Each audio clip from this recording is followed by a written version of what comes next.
بسم اللہ الرحمن الرحیم کل من علیہا فان ویبقى وجہ ربک ذو الجلال والاکرام صدق اللہ العظیم۔ السلام علیکم ورحمۃ اللہ وبرکاتہ۔ آج صبح نماز فجر کے وقت یہ افسوسناک خبر ملی کہ عالم اسلام کی عظیم شخصیت دعوت و تبلیغ کے امیر و قائد گرامی قدر حضرت اقدس حاجی عبدل وہاب صاحب بھی اللہ کو پیارے ہو گئے۔ انا للہ و انا الیہ راجعون۔ حضرت حاجی صاحب رحمۃ اللہ علیہ نے پوری زندگی دین مبین کی دعوت کے لیے وقف کیے رکھی۔ حضرت حاجی صاحب رحمۃ اللہ علیہ نے حضرت مولانا الیاس رحمۃ اللہ علیہ اور دیگر اکابر کی صحبت اٹھائی اور پوری زندگی ان کے بتائے ہوئے راستے پر گامزن رہے اور اکابر کی روایات کے امین رہے۔ حضرت حاجی صاحب رحمۃ اللہ علیہ دین کی چلتی پھرتی دعوت تھے۔ ایمان اور توکل علی اللہ کو دلوں میں اتارنے کے لیے انہوں نے پوری زندگی صرف کر ڈالی۔ اللہ رب العزت نے امت کا جو درد اور فکر حاجی صاحب رحمۃ اللہ علیہ کو عطا فرمائی تھی وہ انہی کا حصہ اور خاصہ تھا۔ انہوں نے اپنے کردار اور عمل سے اس بات کو سچ کر دکھایا کہ دین کا کام کرنا ہے، کرتے کرتے مرنا ہے اور مرتے مرتے کرنا ہے۔ آج ضرورت اس امر کی ہے کہ ہم سب بھی اس عزم کا اظہار کریں اور اپنی زندگیاں دین کی محنت اور دین کی دعوت کے لیے وقف کریں۔ دکھ کی اس گھڑی میں ہم سب ایک دوسرے سے تعزیت کے مستحق ہیں اور رب ذوالجلال کی بارگاہ میں دعا گو ہیں کہ حاجی صاحب رحمۃ اللہ علیہ کو اللہ تعالیٰ اپنے جوار رحمت میں جگہ عطا فرمائے۔ بلا شبہ حضرت حاجی صاحب رحمۃ اللہ علیہ عالم اسلام کی عظیم شخصیت تھے اور امت مسلمہ کا عظیم سرمایہ تھے۔ حضرت حاجی صاحب رحمۃ اللہ علیہ حضرت مولانا انعام الحسن کاندلوی رحمۃ اللہ علیہ کے بعد پوری تبلیغی دنیا میں متفق علیہ شخصیت تھے۔ اکابر کے مزاج شناس اور دین کے تقاضوں سے پوری طرح باخبر اور واقف تھے۔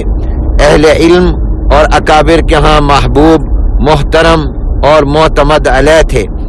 آپ کے دعوت و بیان میں آپ کی زبان سے نکلنے والے الفاظ سوز و درد سے بھرپور ہوتے تھے۔ آپ بلا شبہ فنا فی تبلیغ تھے۔ آپ نے امت کو صرف قول سے نہیں بلکہ اپنے عمل اور جہد مسلسل سے تبلیغ کی دعوت دی۔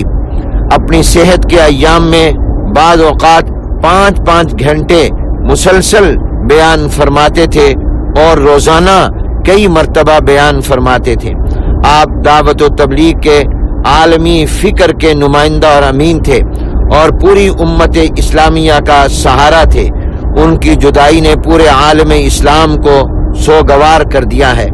حضرت حاجی صاحب رحمۃ اللہ علیہ کو دینی مدارس سے اور علماء کرام سے خاص تعلق تھا، اس لیے وفاق المدارس کی قیادت نے حضرت حاجی صاحب رحمۃ اللہ علیہ کی وفات پر تعزیت کا پیغام جاری کرتے ہوئے تمام مدارس و جامعات سے اپیل کی ہے کہ وہ حضرت حاجی صاحب رحمۃ اللہ علیہ کے لیے ایصال ثواب کا اور دعائے مغفرت اور ترقی درجات کا اہتمام کریں اور حضرت حاجی صاحب رحمۃ اللہ علیہ کے محاسن کو ذکر کریں اور ان کے مشن کو جاری و ساری رکھنے کا عزم کریں۔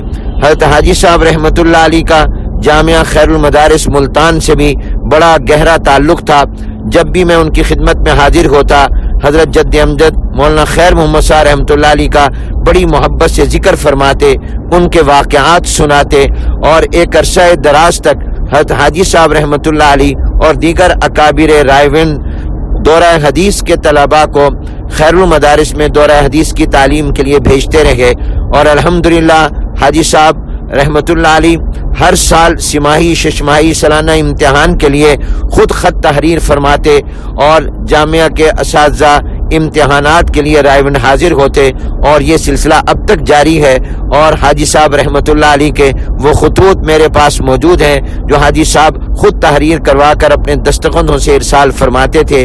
اللہ تعالی حضرت حاجی صاحب رحمۃ اللہ علیہ کے درجات آخرت کو بلند سے بلند تر فرمائے، ان کو اعلیٰ علیین جوار رحمت میں جگہ عطا فرمائے، اور ہم سب کو ان کا مشن جاری و ساری رکھنے کی توفیق عطا فرمائے، اور دعوت و تبلیغ کے کام کو اسی طرح اللہ تعالی محفوظ فرمائے جیسے ان کی زندگی میں تھا، فتنوں سے محفوظ رہے اور یہ کام پر امت متحد رہے۔